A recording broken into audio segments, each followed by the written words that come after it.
Thank you, Madam Speaker. I have a few questions for the proponent through you. Please proceed, sir.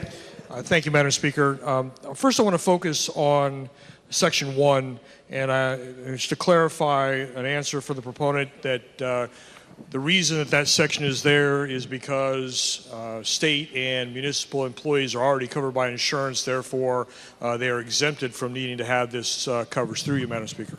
Representative Scanlon. That is correct. Through you, Mr. Speaker. Representative France. And so now through that, based on that answer, is there a mandate for all state employees and municipal employees to accept the coverage that is offered by the state or the municipality? Through you, Madam Speaker. Representative Scanlon. Through you, Madam Speaker. No, I don't believe there's a mandate. Representative France. So now that begs the question that if there's not a mandate that they're required to accept coverage, there is the potential that we could have state or municipal employees that are not covered by health insurance. And would they be covered under this bill proposal? Through you, Madam Speaker.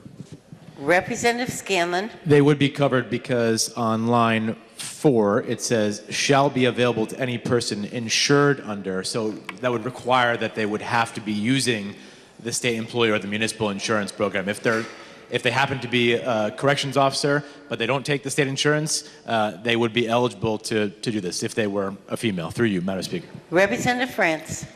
So just for clarity, if you have a state employee, female state employee or municipal employee who is not covered by the state or municipal insurance, this bill would cover them even though it says there's an exemption for state and municipal plans issued by the comptroller or by a policy sponsored by a municipality. Through you, Madam Speaker.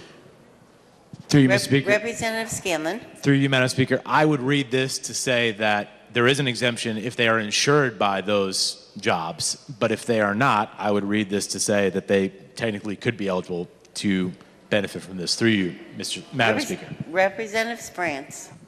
Thank you for that answer. I'm still not convinced, but I will continue to listen to the debate on that issue. I have a concern that there is a hole there where you have a potential for a state employee or a municipal employee that is not covered. And I think the assumption in Section 1 is that all employees would take the coverage that is offered by the state or the municipality. But I'll move on. And I want to focus back on, this has been asked a number of times, but if looking at line 18 where it says commencement of the pregnancy, and I'm interested to know why it didn't say the determination of the doctor as opposed to the commencement of the pregnancy, because the commencement of pregnancy is at conception. And when you have a doctor, they determine what the commencement of pregnancy is. And I think that's where a lot of the questions and the clarification have come. And is there a reason that we didn't specify the date the doctor determined the patient was pregnant as opposed to using this phrase, commencement of pregnancy, which can be confusing? Through you, Madam Speaker. Representative Scanlon. Through you, Madam Speaker. I think the only best answer I can give to that, Representative, is that this was a drafting choice that was made by LCO in consultation with the proponent of the bill, and this is what they came up with. Through you, Madam Speaker. Representative France.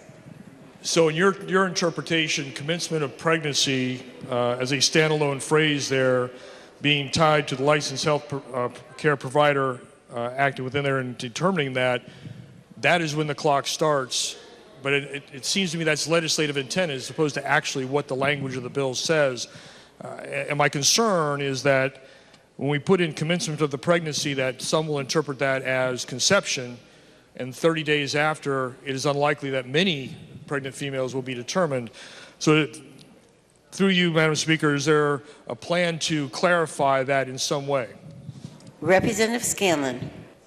Through you, Madam Speaker, I don't know if there is a plan to clarify it. I'm not opposed to trying to work on this if this continues to cause confusion. Should this bill pass today, it's obviously already passed on consent unanimously upstairs.